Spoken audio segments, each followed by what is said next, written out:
You know, I love pictures. Yeah.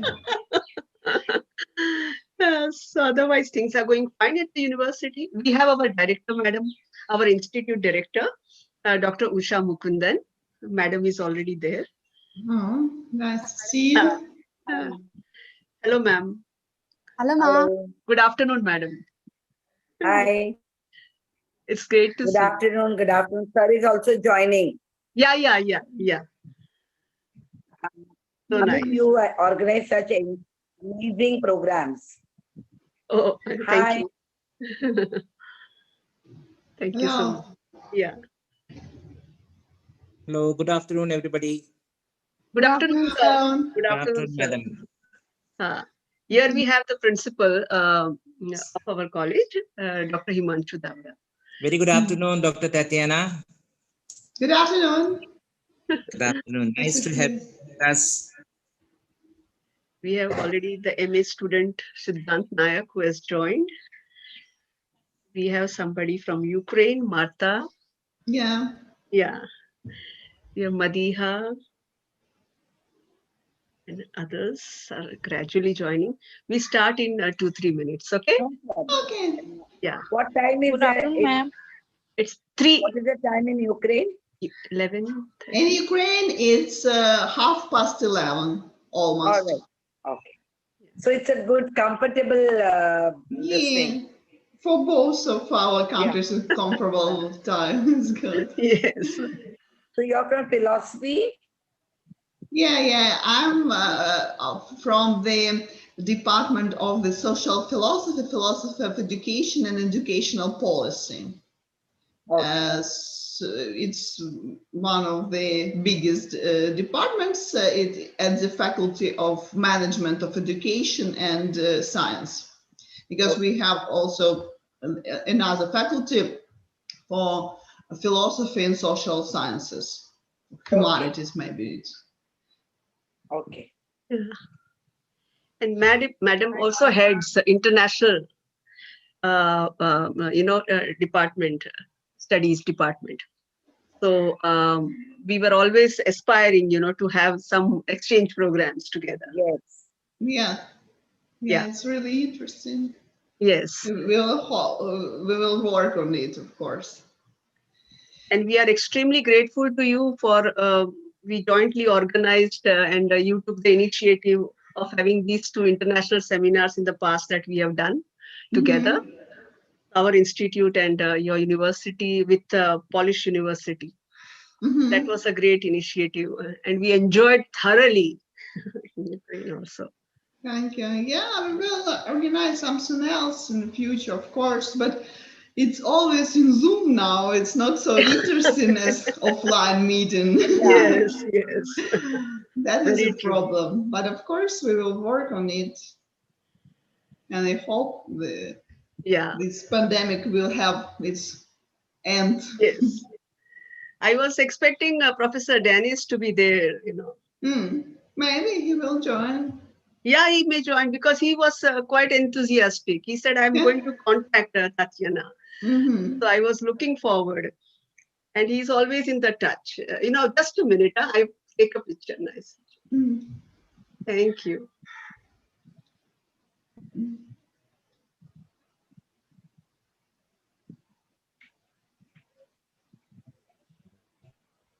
Thank you. So Amit, you can find out how we can formalize. Sorry, ma'am. If there's any paperwork to be done, we'll do it. Yes.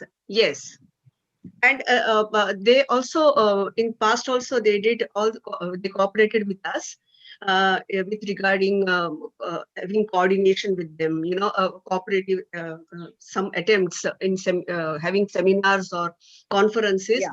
But now we think we are planning that we really sign an MOU, so that would be very good. Mutual. Yeah. We will And you may also think about, since things are online, maybe you can engage 1 or 2 classes for them and they can engage for our students. Yeah. She has already put my name in certain Yeah. courses that they are going to run. So Right. I forwarded you that particular brochure, that where these different types of programs will be conducted. She has included me as one of the resource person as well. So Yeah. we will see to it that more such programs, and we also can conduct from our institute where they can cooperate with us and hold online, because online is very feasible in that way for having cooperative effort that way. But of course, the charm is always person to person meeting. Of course. Yeah, Yeah. maybe when you build up a relationship, you'll definitely meet. Yes, of course. Kiev is a beautiful country as well, a city as well, Yeah. such a beautiful city, full thriving with culture and artifacts. Yeah. Yeah. But now it's quite cold. Yeah. Yeah, we have snow now Yes. and minus up to 10 Oh, minus, so it's quite cold. yes. My Indian friends in Kiev, they don't like winter in Kiev. In winter, it is difficult. I understand. Yeah. Yes. Even my friend of mine, maybe more than 20 years he live in Kiev, but he still don't like winter. Yes. Uh, so, Reena, madam. Hello, Reena. Shall we Ma'am. start? Yes, ma'am, surely. Yeah. Sure. Ma'am, we start. Usha, madam. Usha, ma'am. Yeah, sure. Yeah, I'm looking forward to listening to her. Yes, we Yes. start. Yes. Yeah, Reena, you can start introducing. Yeah. Good afternoon. I, Dr. Reena Pitrai Puradkar, on behalf of HVPS Ramniranjan Jhunjhunwala College of Arts, Science and Commerce, Department of Philosophy, welcome one and all gather here on this digital platform. I'm very happy to see many of my colleagues, friends, students, and philosophy fraternity who have joined us from not only from India but also from the Ukraine. It's really happiest moment for us. Thank you for joining us. And especially they are from the National Pedagogical Dragomanov University, Ukraine. Thank you, everyone. Uh, Education is the root of any successful individual and an important parameter for determining success in today's world. So without education, we cannot think about. But COVID-19 has brought a stoppage to it. But we have brought some changes into the education, and we can say that education is never, we are not going to stop education at all with it. Maybe we have opted the digital platform for that. So like digital classrooms were there, like you can say, which has been provided by the Zoom, Google Meet, Google Classroom, Microsoft Team, and so on. So it means never stop learning, because life never stop teaching. So learn from each and every aspect of it. I request Dr. Usha Mukundan, our director of HVPS, to speak few words on this. Thank you, ma'am. Usha ma'am. Yeah. Usha ma'am. Hello. Usha ma'am. Yeah, 1 minute. She's around. Yeah.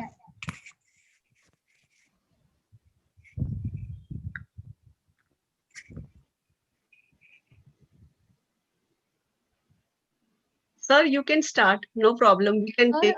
I request you to please address the gathering. Dr. Himanshu Davda, Yeah. our principal. Yeah, madam is here. Madam, okay, ma'am. Usha ma'am, please. Yeah, I extend a very warm welcome to our friend from Ukraine, and we look forward to listening to you.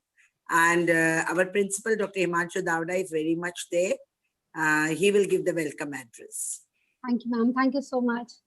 I request our principal, Dr. Himanshu Davda, to give a welcome address in this gathering. Thank you, madam, and a very good afternoon, ladies and gentlemen. Sorry. Sir? Yeah, the office. इधर light गया है 1 minute. Oh God. because there's some very big repair work going on outside. Yeah, So 1 minute, sir will join from his phone. 1 minute. no problem. There's no electricity in the office, they say. So this is the problem. Just now Yeah, it went because there's a lot of civil work going on outside. Yeah, 1 minute. So Yeah. can you hear me? Sir. Yeah, sir. yes, sir. Himanshu sir, Yes, please. madam, I'm speaking. Yeah. Yes, sir. Can you hear me, madam? Yeah. Yes, Hello, sir. ma'am. Yes, sir. हाँ आपका जुड़ गए ना Hello, hello. हाँ So very good afternoon, everyone. Our respected speaker for today's session, Dr. TETIANA, Head International Cooperation and Associate Professor at the Social Philosophy, Philosophy of Education and Educational Policy Department, National Pedagogical Department, University of Kyiv, Ukraine. Our former principal and now the director, Dr. Usha Mukundan, Madam. Other esteemed guests and academicians from Ukraine, our very own Dr. Amita Valmiki, Head Department of Philosophy at RJ College, her colleague and our colleague, Dr. Reena Pitale Puradkar from Department of Philosophy of our college, teachers from other department, and dear students, not only from the subject of philosophy, but also from political science and other subjects of science as well. As head of the institution, it gives me immense pleasure in inviting you all this afternoon for the lecture on system of education in the time of COVID-19, which will be delivered by our esteemed guest from Ukraine. COVID-19 pandemic has had a deep and long-lasting impact on our social, economical, and emotional quotient of human life. Initially, it came as a surprise. Then for a while, it prevailed as a fear.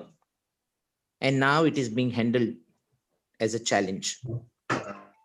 This multidimensional, ever mutating virus pandemic has affected almost every section of the society, and the most vulnerable student community has been affected largely. The loss of almost an entire year from the academic calendar is going to be much costlier than what it appears to be right now on the surface. Instead of being just a few hours loss of contact hours, it's going to be having its effect in time to come.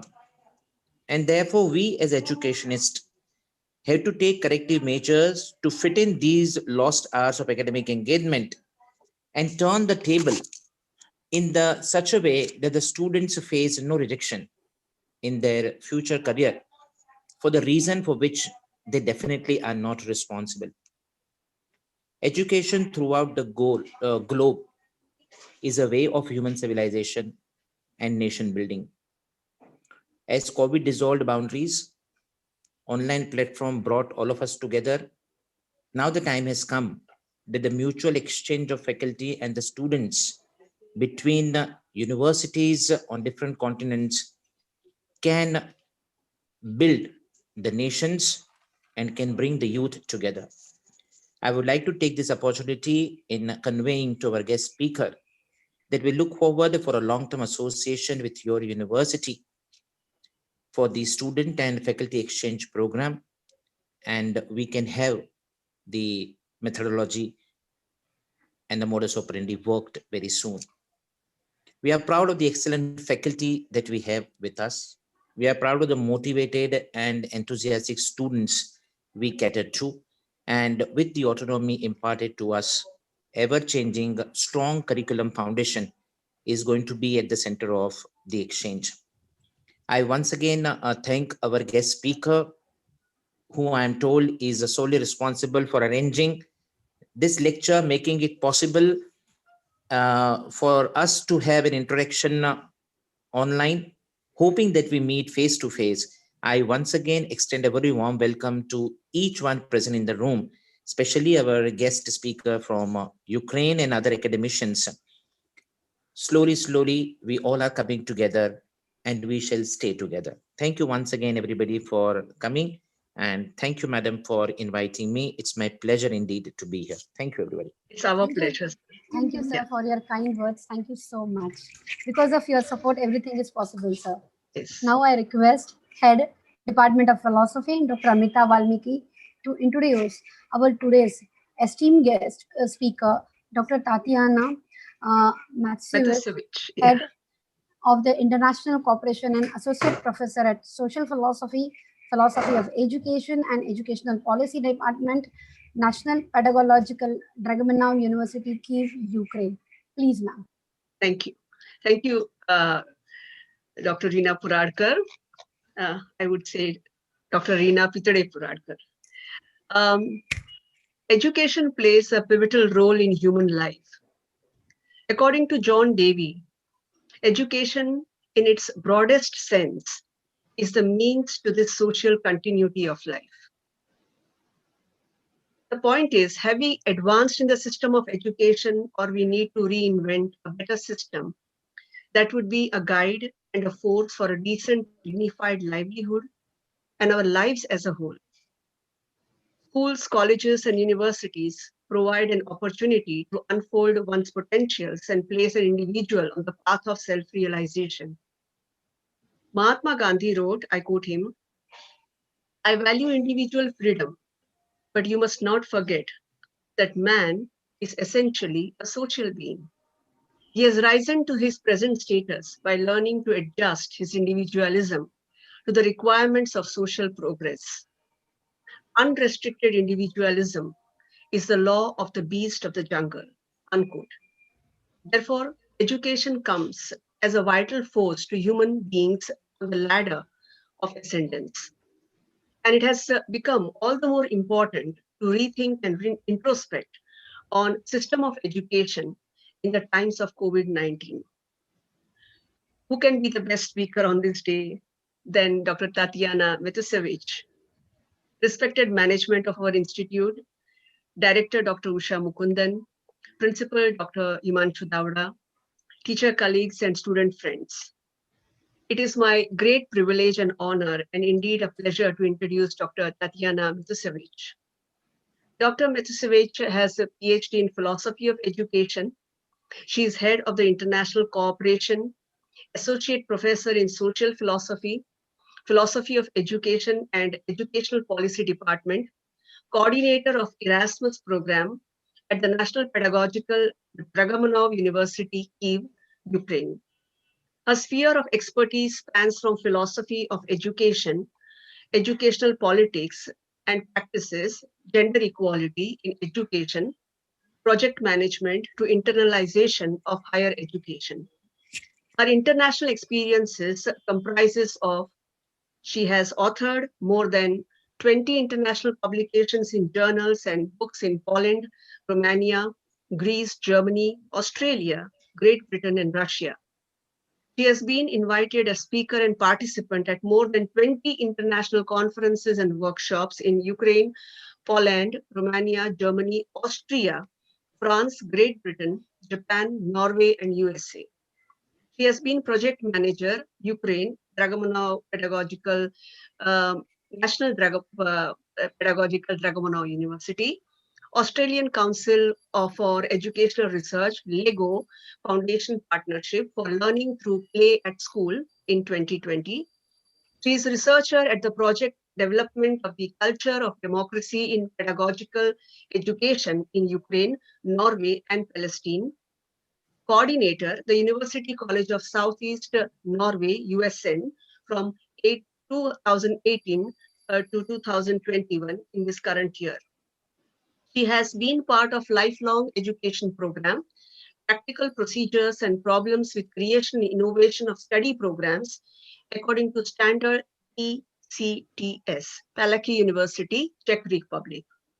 She was involved in training within Erasmus Banat University, Timisoara, Romania. Dr. Tatiana Matusevych, I request you to present your talk, please, and oblige. Thank you. Thank you very much for so nice presentation. It's really honor for me and pleasure to be here with you. And even we are talking through Zoom. I am always feel this sense of warm, of this your warm hearts of Indian people, and it's really honestly my pleasure always, even through Zoom, to see you, because it's really what I can feel. Now I will start share my screen. Yes.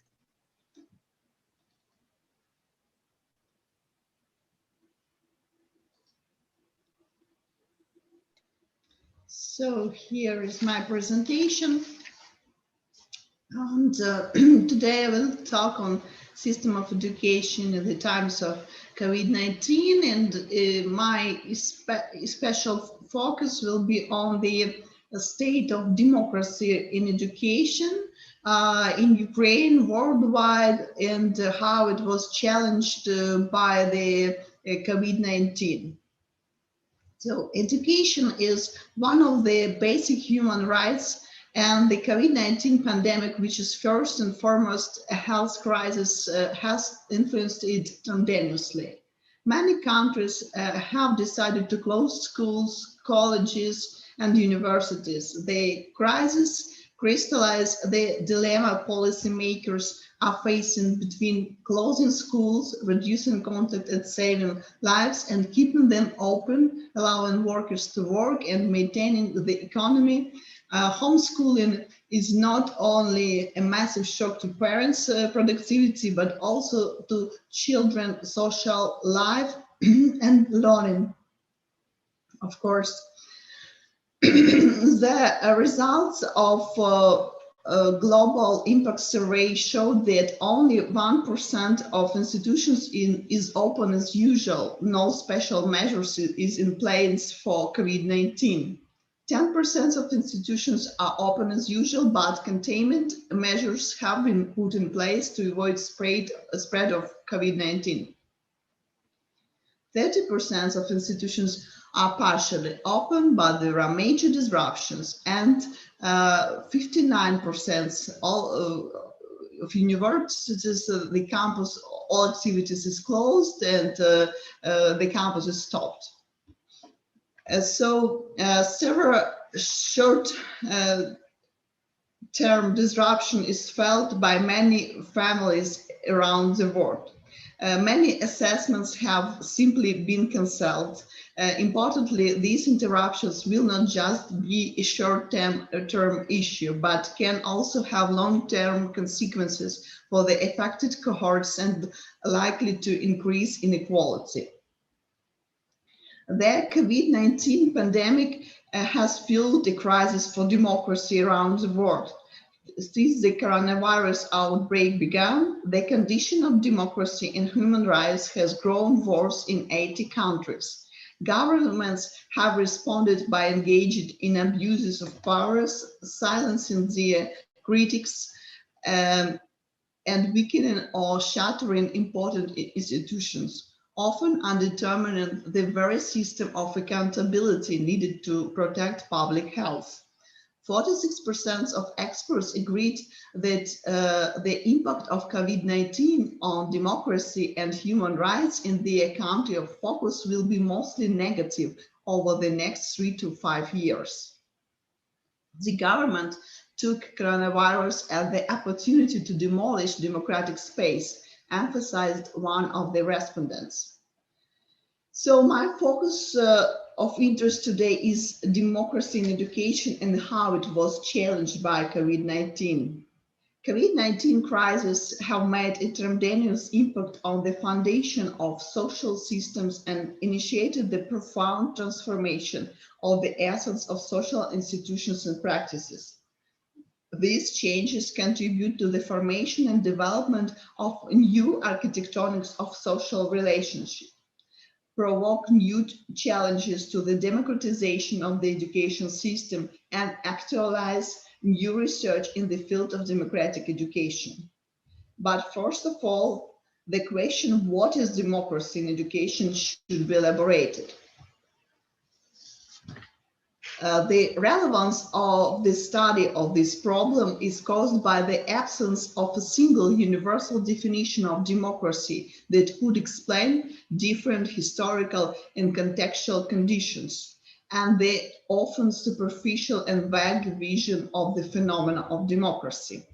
This uncertainty is also a characteristic of implementation process of the concept of democracy in the training of school and university teachers. The democracy is more than a form of political order. This is first and foremost a way of engaging in social life, communication, and experience. According to Larry Diamond, democracy has four key elements: a political system of electing and replacing the government through free and fair election, active participation of people as citizens in politics and civic life, protection human rights for all citizens, the rule of law, in which laws and procedures apply equally to all citizens.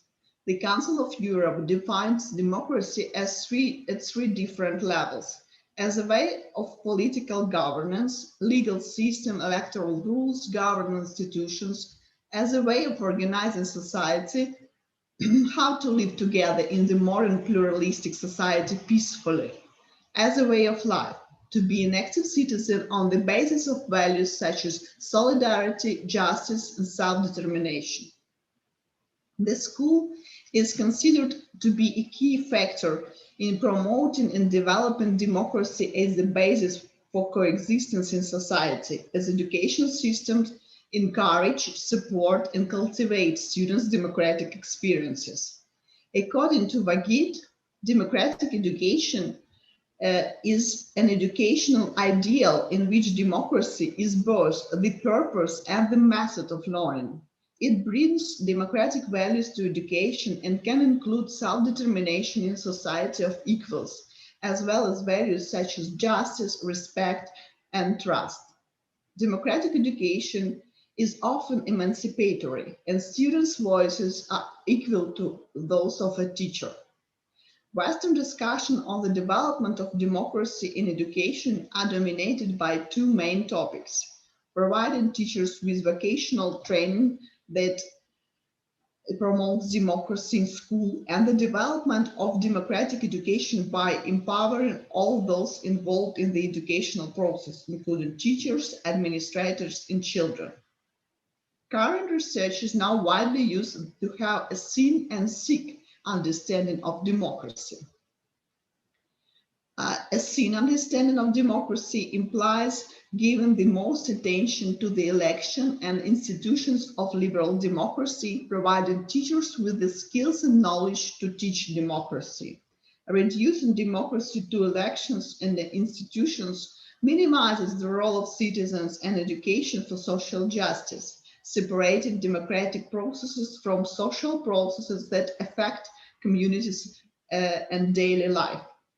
A sick understanding of democracy goes beyond electoral and legislative process, the rule of law, and fundamental civil rights, and seeks to develop students' understanding of collective citizenship and civic action. A sick understanding of democracy implies the emergence of a social citizen, an individual who is constantly interacting with others and capable of reflection. This requires that teachers of pedagogical specialties develop in their students a deeper understanding of what it means to learn for democracy and through democracy, for social justice and sustainable development of society. Continued discussions on the problem of democracy in education in developed democracies such as Norway have been prompted by recent studies, which show that teachers of pedagogical specialties associate democracy first of all with the social structure, the way of political organization of the society in which elections are the main civic activity. So they have seen understanding of democracy, using in practice two dominant ways of promoting democracy. It is encouragement students to participate in the formal structures of participation and involvement of students in discussion and debate in the classroom. In Ukraine, Democratic change in education has been a popular and widely debated issue in the academic and political circles of recent decades, the conceptualization of which has its national features.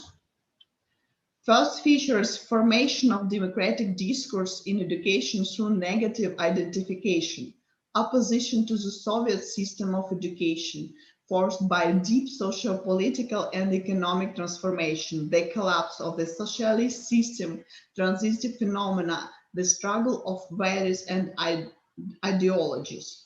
The need for theoretical elaboration and development of practical tools for the democratization of education, primarily due to the need to deprive the educational system of such Soviet rudiments as total regulation of the educational process, monological interaction between teacher and student, indoctrination, methods of repressive pedagogy. The next feature is appeal and actualization of democratic ideas of classics of Ukrainian philosophy and pedagogy. Grigory Skovoroda, Taras Shevchenko, Mikhail Dragomanov, Ivan Franko, Sofia Rusova, Boris Grinchenko. The relevance of the work of these classics to this day is significant, since much of this legacy is devoted to understanding the importance of democracy in education for the deployment of national and state building processes, which has been and remains a viable issue throughout the centuries of Ukrainian struggle for the state independence. So almost 100 years ago, Sofia Rusova, who was an educator and political activist, wrote, "If we need democracy, then we need to educate young people so that these young people can create a new, better human world." The slogan of the new school is self-development and social service, service to family, community, state, nation, and humanity. The next feature is active interaction and cooperation of Ukrainian scholars and practitioners with European and American Centers for the Development of Democracy, adaptation of Western approaches to the democratization of education, orientation to the development and the application of methods teaching democracy in practice.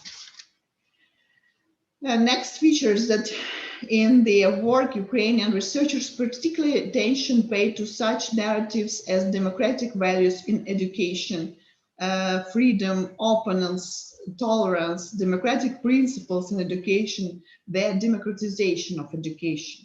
Democratization process is first of all associated with the need to develop critical thinking, to update methods of students learning based on partnerships, principles of peer-to-peer dialogue, the availability of alternatives and choice.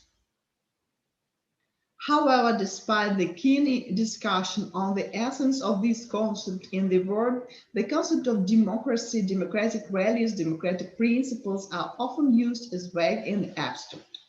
All above mentioned actualize the need to research current trends of democratic education in Ukraine.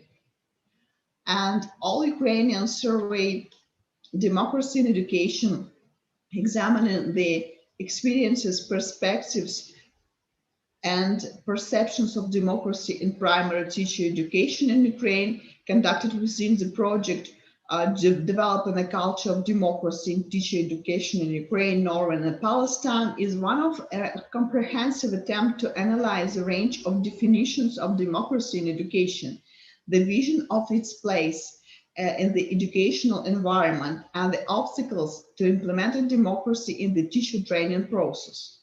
This questionnaire is modified from the Global Doing Democracy Research Project and aimed at studying the prospects and ideas about democracy in education for the development of strong democratic education in Ukraine.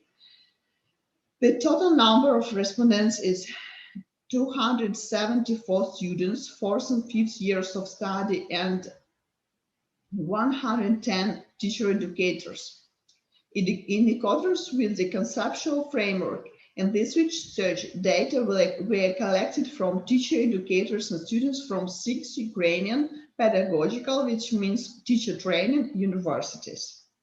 The passport part of the study allows us to describe the average portrait of a modern teacher educator and a student who choose a specialty primary education. Thus, according to the obtained data, the vast majority of teacher educators are women, 93%, aged from 41 to 60 years, who have the degree of candidate of science, which means PhD, and do not take an active part in political life. As for students, the vast majority of them are women, aged 21 to 25. Conducted content analysis of the data obtained during the survey led to certain conclusions and generalizations. Among the most important need to determine the following. The study showed positive dynamics of democratic transformation of the educational space in Ukraine. Democratic changes in the educational system of Ukraine occurred since independence are obvious and are recognized by the participants in the educational process. The questionnaire for teacher educators asked about the level of democracy in the education system in which they studied and in which they teach now. The data show that 50% of teacher educators consider the modern education system as more democratic, by 28% of those who consider the same as education system in which they studied. It is also significant that the vast majority of students, 75%, are satisfied with the level of knowledge about democracy. During our study, we found that the vast majority of respondents, 61% of students and 61% of teachers, educators, understand the concept of democracy as a form of government, power of the people. For 15% of students and 29% of teachers, democracy is associated with freedom of speech, expression. And a small group of respondents characterize democracy as equality. Another finding is that the presence of the rudiments of the Soviet system in the modern educational environment and the consequences of the transitional state of the axiological sphere of the Ukrainian society. These problems are represented in the answers to some questions at the questionnaire. Precisely about the challenges of implementing democracy in the teacher training programs. Thus, 20% of students noted that authoritarian style of teaching and unwillingness to change is one of the main obstacles to improving and teaching the democracy. In turn, only 13% of teachers outlined this problem as an obstacle. Another feature is alienation of knowledge about democracy and narrowing it down to a separate discipline. The introduction to a separate subject, additional hours of teaching.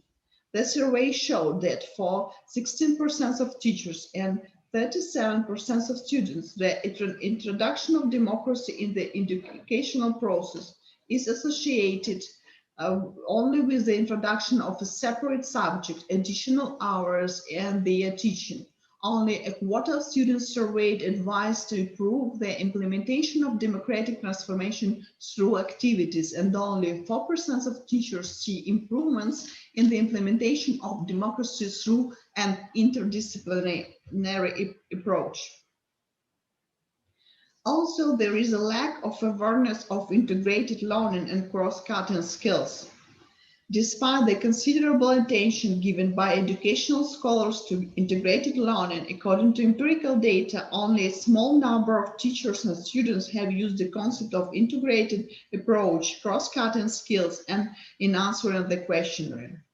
Summarizing the above mentioned, It should be noted that democratic transformations that have taken place in recent decades in Ukraine are changing not only the educational environment at the level of training, but also at the level of communication between all educational process participants. However, at the same time, seeing notion of democracy and teaching about democracy is dominated in Ukrainian pedagogical education.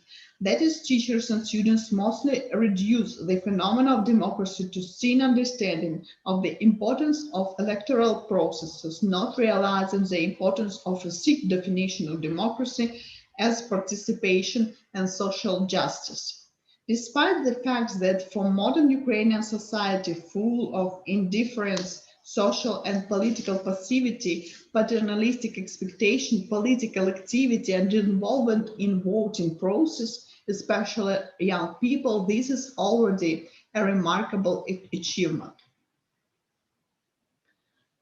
Further educational and political interventions are needed to understand democracy in its wide mold. A large number of teacher educators, 46%, consider the various organizational barriers as the major challenges in the process of improving future teachers' curricula with the goal to improve the teaching of democratic citizenship in pedagogical institutions of higher education.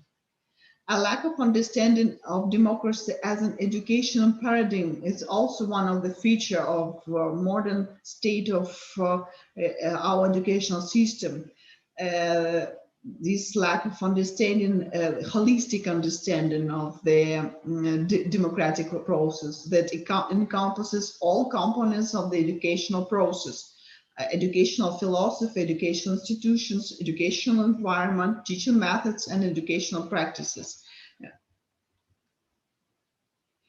So, answering the question posted, should be noted that after decades of reform, democracy in Ukrainian educational system still remains difficult to achieve ideal.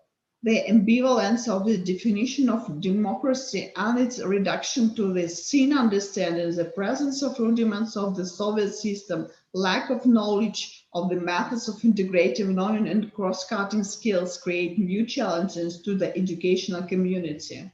Nevertheless, overcoming any challenges requires the initial identification and study of the analysis. An attempt of such an analysis was made by the authors of this research.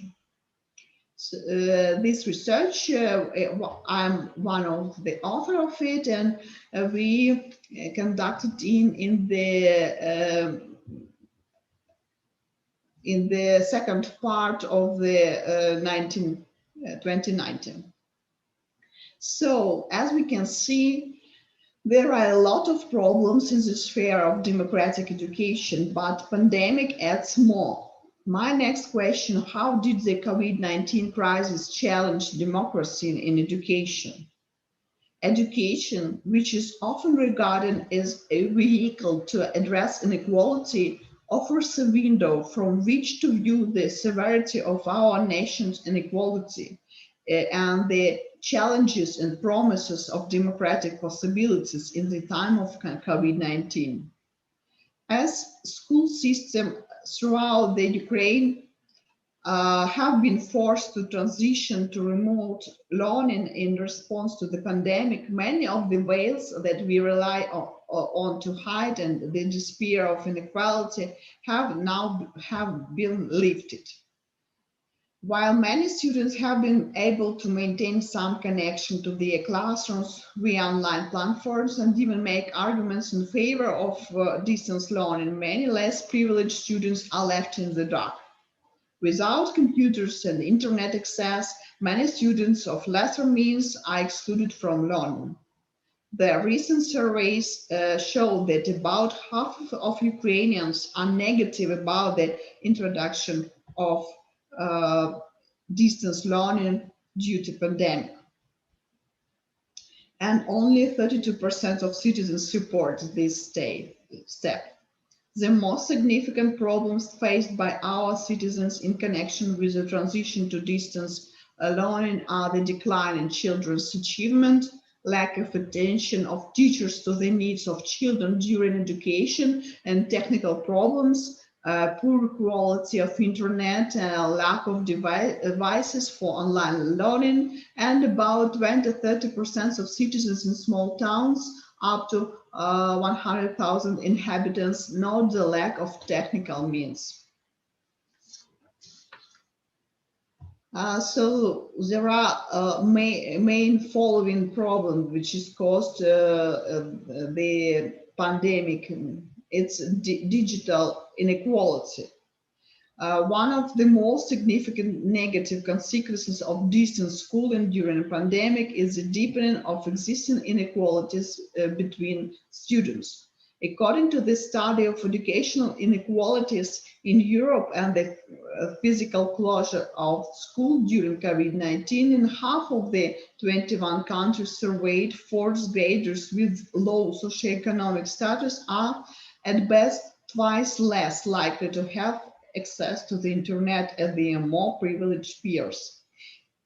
In general, students from poor families are more likely to have less access to digital learning resources such as a personal computer or laptop, high-speed internet, and a comfortable learning environment, including their own room or desk, quiet privacy, and parental support.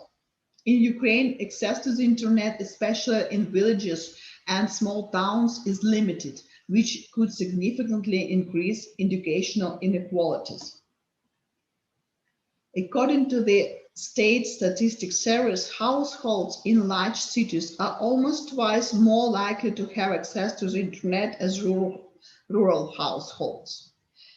79% of residents of large cities use the internet, while 55% of rural residents reported it. The Ministry of Education and Science have investigated access to broadband high-speed internet. It turned out that more than 17,000 settlements out of 28,000 do not have optical networks at all. About 65% of villages are not covered by high-quality broadband. In total, more than 5 million citizens do not have the opportunity to connect to a high-quality fixed broadband system. More than 4 million Ukrainians live in villages where there is no high-quality fixed internet, and 40% of schools, mostly located in villages and small towns, do not have access to high-speed internet. Digital skills of using the internet are the worst in school children from rural areas.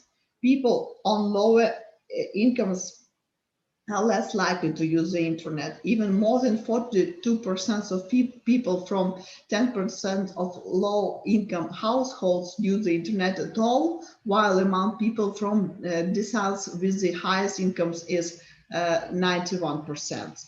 In the conditions of distance learning, when the internet is the only means of interaction between teachers and educators, educational institutions and students, the least privileged categories of schooling, students and educators show the least willingness to distance learning. Temporal inequality in access to digital resources can lead to cuts in educational outcomes among different sections of the population. As for the educational outcomes, the transition to distance education during the pandemic can have a long-term impact on educational outcomes, especially among vulnerable populations. Two pieces of evidence are useful here. Carlson consider a situation in which young men in Sweden have differing number of days to prepare for important tests. The authors show that even just 10 days of extra schooling significantly raises scores on tests of the use of knowledge, crystallized intelligence, by 1% of a standard deviation. As an extremely rough measure of the impact of these current school closures, if we were to simply extrapolate those numbers, 12 weeks less schooling, which means 40 school days, implies a loss of 6% of standard deviation, which is not trivial. And how can we mitigate these causes? The global lockdown of education institutions is going to cause major and likely unequal interruption in students' learning, disruptions in international assessments, and the cancellation of public assessments for qualification of their replacement by the alternative. But what can we do to mitigate these negative impacts? Schools need resources to rebuild their loss in learning once they open again. How these resources are used and how to target the children who were especially hard hit is an open question. Given the evidence of the importance of assessment of learning, schools should also consider postponing rather than skipping internal assessments. For new graduates, policies should support their entry to the labor market to avoid longer unemployment periods. It is important to engage principle of flexibility, digital tolerance, and resilience into routine school life, and also to use benefits of such a situation in full and give the impetus to the organizational development. Of course, the whole situation of pandemic is negative, but we can find some benefits, and they are neat, and thus development of new approaches to the organization of classes, individual assignments, self-education approach, effective transformation in the education system of Ukraine. Because we all were pushed to the digitalization, and we in very short term were needed to create something new, and that gives them an impetus to organize in such online platforms different lectures to transfer them to the digital form and to create something new, and it is a positive and a creation, the innovative culture. So it's also the task for our future teachers, because what does it mean to have an innovative culture? It means to be flexible and to be ready to different unpredictable situation, because our today's world is very fast and experience different social, political turbulence. That's why teachers should be ready for them. And as for the university level, a modern university should play an important role in the development of a democratic environment during pandemics. It should acquire the status of an engaged institution, thus ensuring the creation of its own policy and the development of public discourse based on the rationality and civic virtues. The phenomena of engaged university allows us to point out the basic principle of existence and implementation of the project of this institution, which would meet modern challenges. The transformation of the university due to the awareness of the importance of its policy can be an important driver of the transformation of political work, which will lead to the precondition of human existence as res politicus and in accordance with the idea of freedom. So thank you very much for your attention. And if you have any suggestions and questions, I will be really happy to answer to it. Thank you, ma'am. Thank you for your wonderful presentation. Thank you, ma'am. Thank you, ma'am. It's from. Can I ask one question? Yes, ma'am. Sure, Yeah, sure. ma'am. Yeah, very interesting talk. Do you all have any rubrics for measuring the outcomes? For measuring the outcomes of Learning. learning. Yeah. Any tool that you're applying to measure the outcome? In general. Say you have taught a course. So at the end, besides evaluation, do you have any other tool? Besides the evaluation, Or if you have different evaluation tools to I measure, understand. say, cognitive skills or like that. Yeah. I hope I'm clear what I'm asking. So you mean in our daily life in university? Yeah. Yeah. Yeah, we have special. It's like special department which is responsible for different kind of evaluations. It's like a quality assurance department. And of course, we have this routine evaluation of students' development, academic development. And also we have this department which is in the collaboration with psychological center. We have a special center for psychological support. They make different surveys and interviews to evaluate and maybe to support some students in the different periods of the student life. Period of adaptation, for example, period of such period of pandemic when we all have different problems, and of course psychological maybe. So we have such support and maybe surveys. And as for academic evaluation, we have just a system of evaluation in any syllabus. They're described what points will receive student for what task for. Thank you, ma'am. Thank you. Ma'am, there is one more question from our student who is our ex-student in MA. He writes. Thank you. Yeah, thank you. Okay. Yeah, there is a question, ma'am, for you. He says that, thank you, ma'am, for a very interesting session. And his question is, working on device throughout the day for a week can cause burnout for teachers as well as for the students. Can you share some insight on how to effectively manage online education and mental health?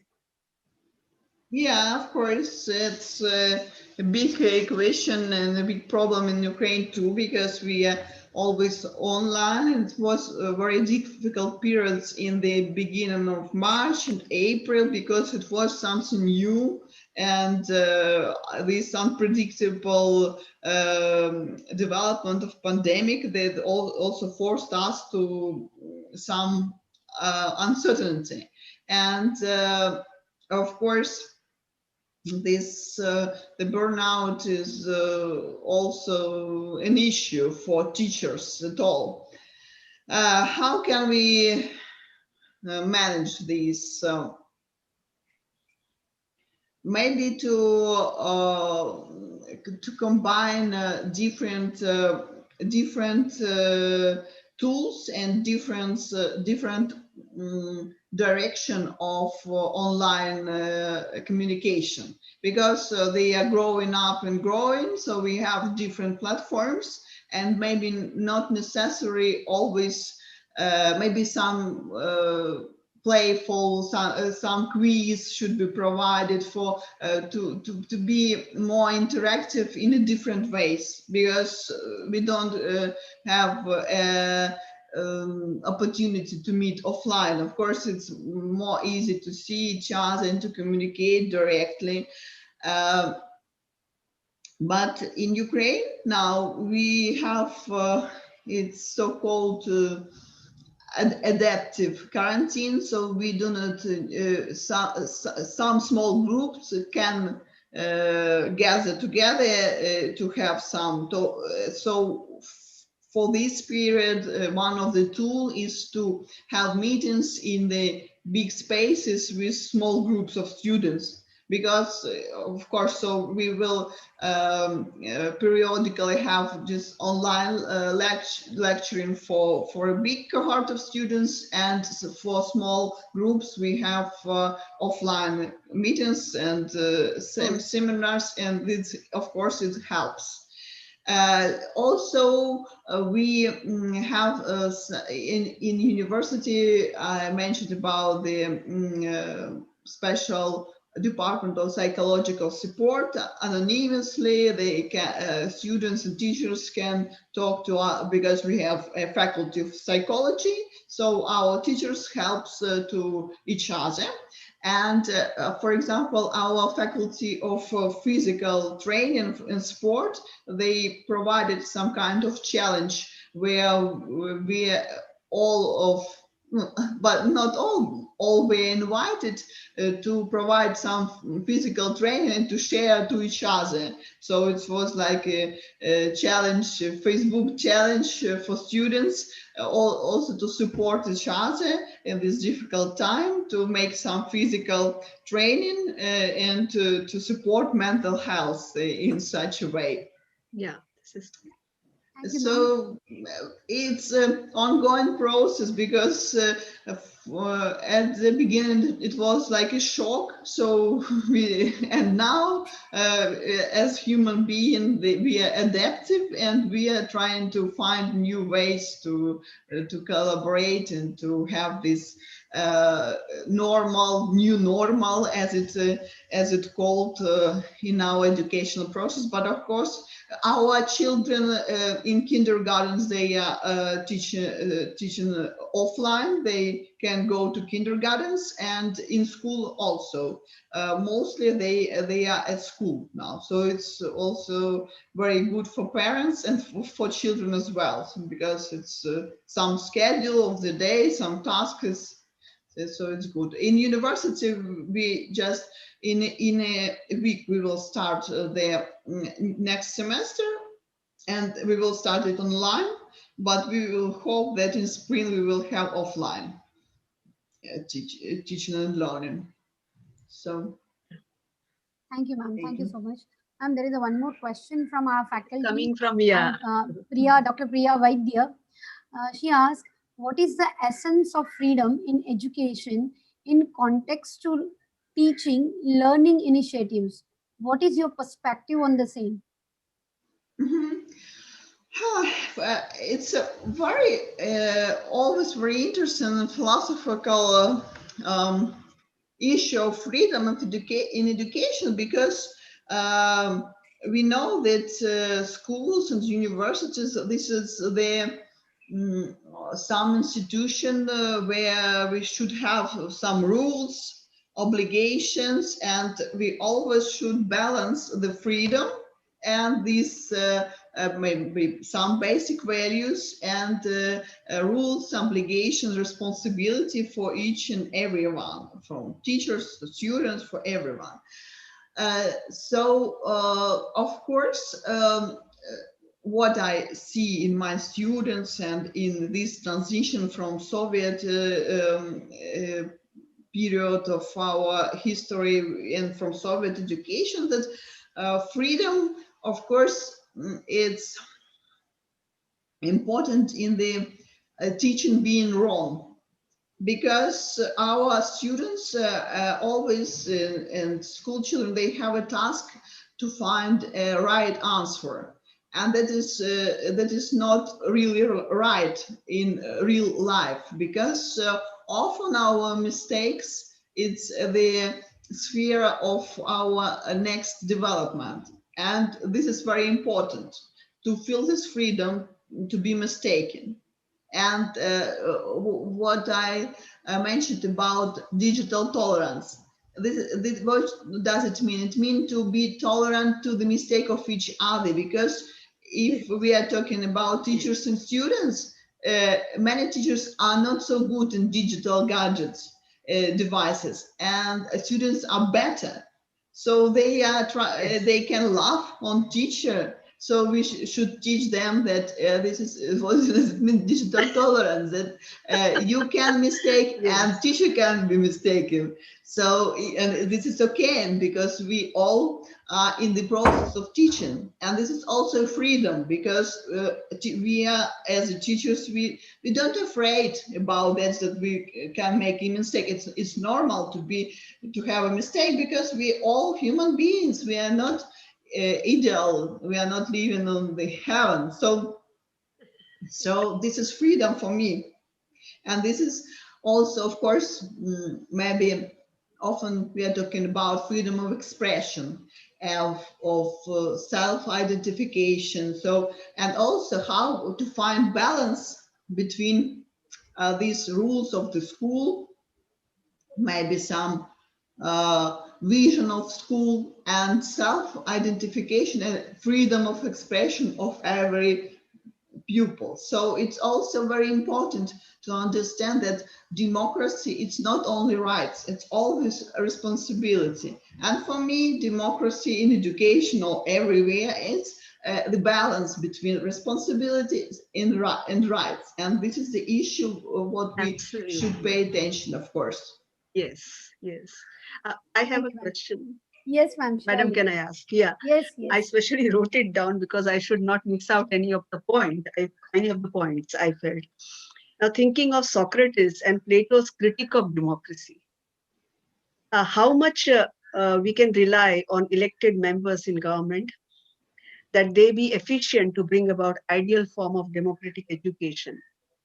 Should there be every 6 months a check on government policies or a reanalysis of government policies? Can the herd mentality, in democracy that is more often found, be reshuffled or rechecked or restructured, especially in the field of education, because education is such a powerful instrument to bring about positive changes in society? This is my question.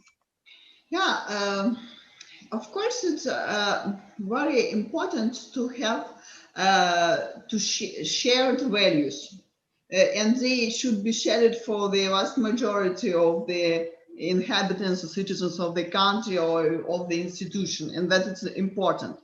And of course, development of critical thinking, it's also very important, because still in these new emerged democracies and new developed democracy, we still need a very strong civic control. Yes. And also to government. And of course, we have the same in the universities. We have this control from the parents of the school children and from the students in universities, because it's very sensitive period. For example, in Ukraine, it's transitive period from authoritarian style of government to democratic. And of course, some try to share their values previous, some have another view. So of course, rule of law and control, civic control, it's very important at this stage. Yes. Of course, it's accountability of all governmental bodies. So openness of different resources where we can find different information about the income, etc., etc. So it's a whole system. In Ukraine, we have this very good organized civil society because of the revolution of dignity.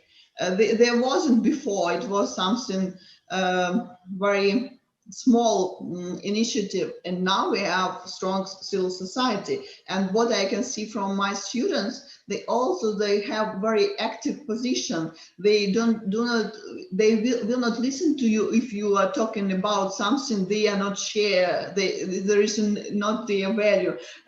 So they, for example, if we have some maybe very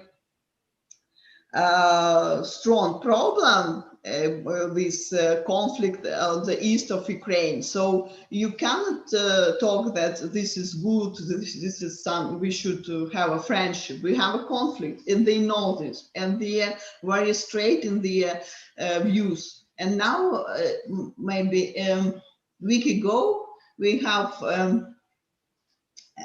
one case with our teacher who had, I called it, maybe it's her political position was against our state, we can say. And students were the first who say, hey, what is going on? It's not normal in National University to have such a teacher.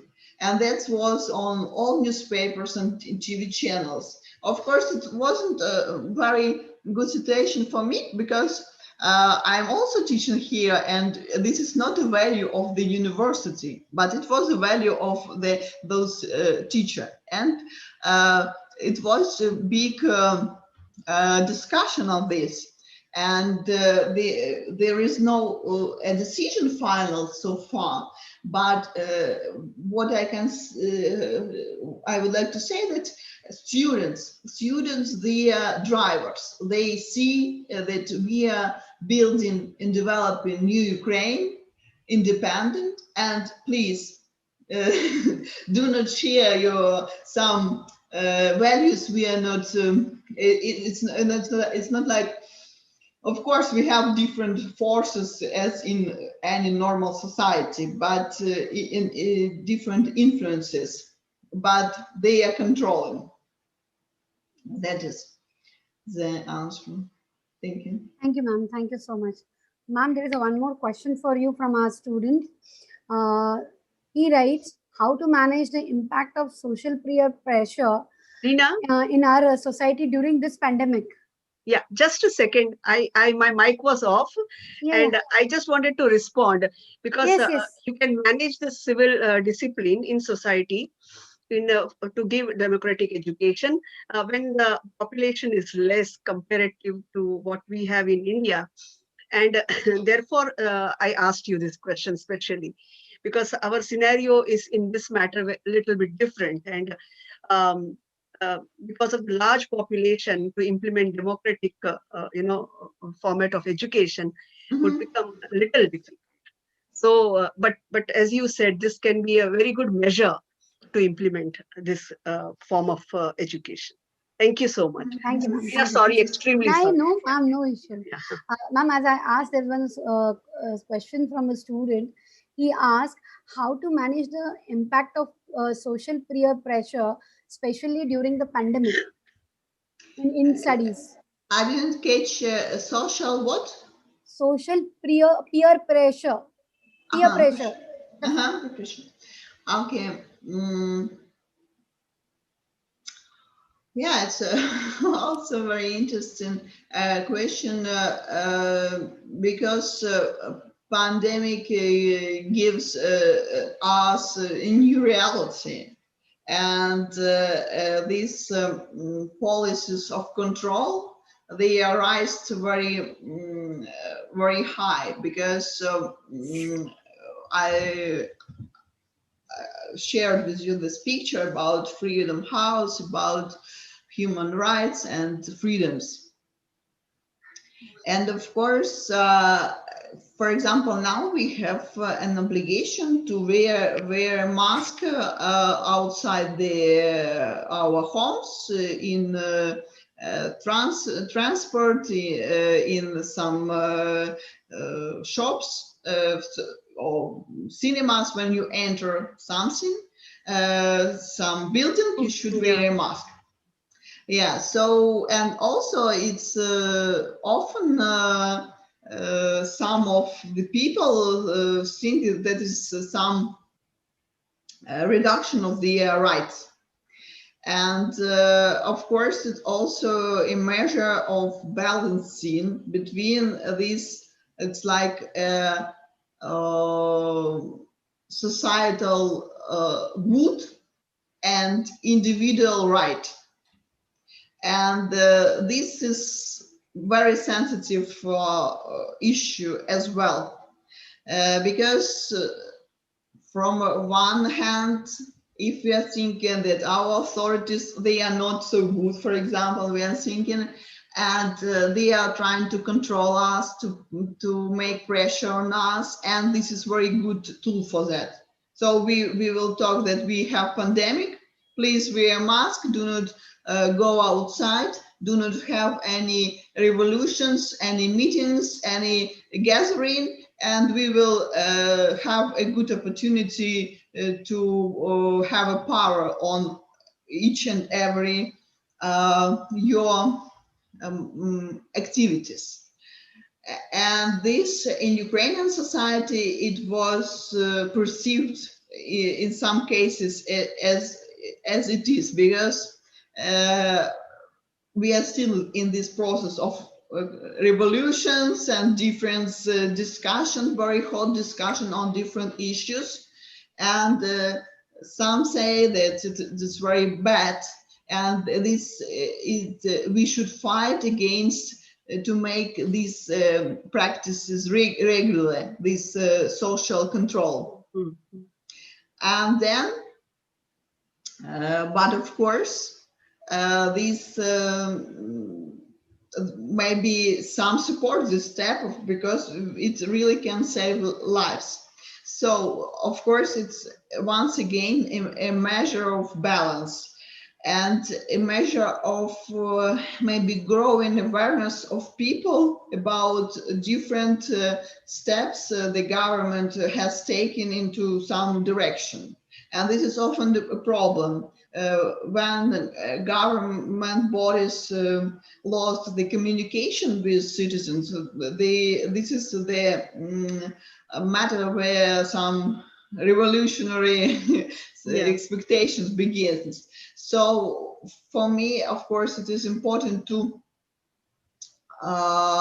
explain why we are doing so, how long it will we should wait for something, and what is the maybe future scenario of development of some process. And it will help, it will be help for ordinary citizens not to feel himself or herself as under pressure for the government bodies.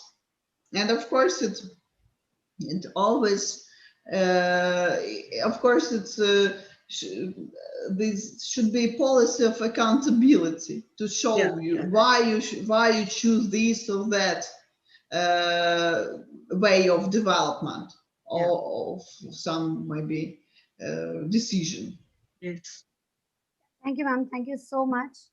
Any more questions? Thank you. Do you have Anybody? any questions? We have some teachers from university, from other Kiran sir. colleges. Yeah, Kiran sir, please. Kiran sir, please. Kiran sir, you can ask your question. You can unmute yourself. Yeah. I think Kiran sir has left. Yeah.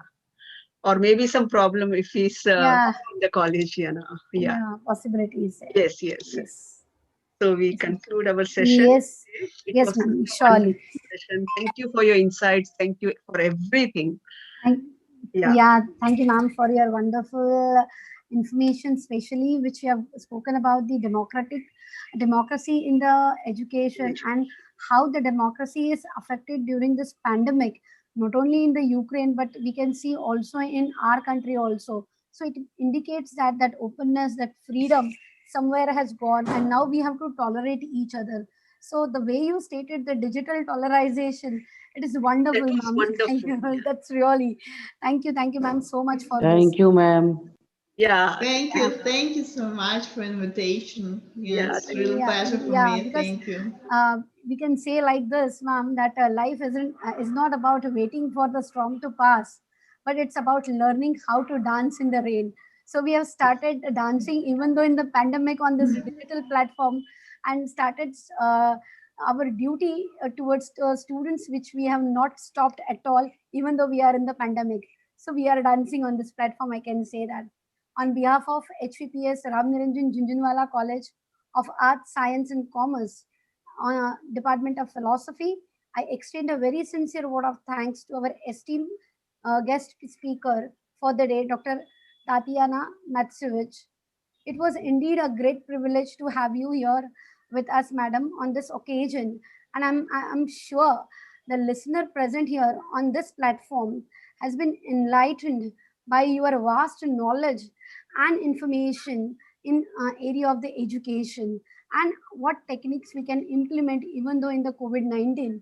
So it is really useful to everyone. Once again, thank you, ma'am, for accepting our invitation. Despite of your busy schedule, you are having it out and making ever the talk so lucid. Because it is stated that it reminds me Mahatma Gandhi, who said that education must be of a new type for the sake of the creation of a new world. Unquote. Yes. So we are creating a new world for the education now. Yeah. Yes.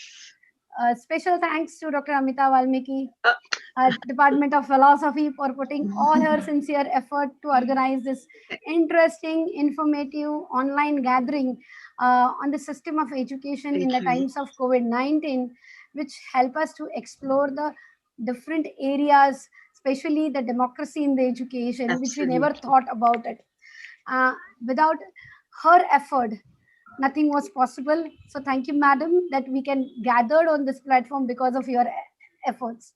My sincere thanks to our principal, Dr. Himanshu Davda, for his constant support and encouragement. And even though he is busy today, sir was with us, he blessed us with his kind words. Thank you, sir.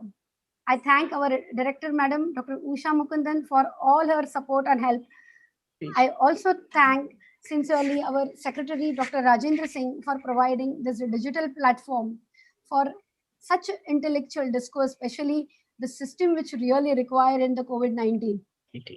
I would like to thank our philosophy fraternity, especially Dr. Martha, who is present over here, my colleagues, friends and students present here from different colleges, Dr. Priya Vaidya from the University of Mumbai, as well as, yes, my Professor student, Avinash Wagmare.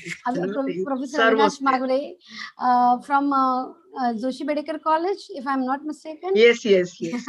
And yes, I can say that. And my So all wonderful students, in fact, are wonderful students as an audience.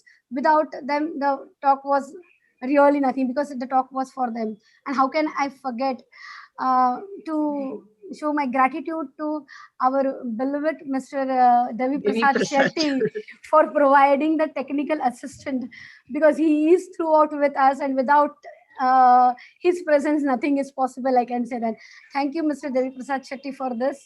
And yes, thank you once again to everyone who is present over. Dr. Tatiana, our family member, and Dr. Amita Valmiki, yes, she is the head of the family in Junjunwala College. Only in Department of Philosophy. Yeah, of course, in Department of Philosophy. And we have our heads.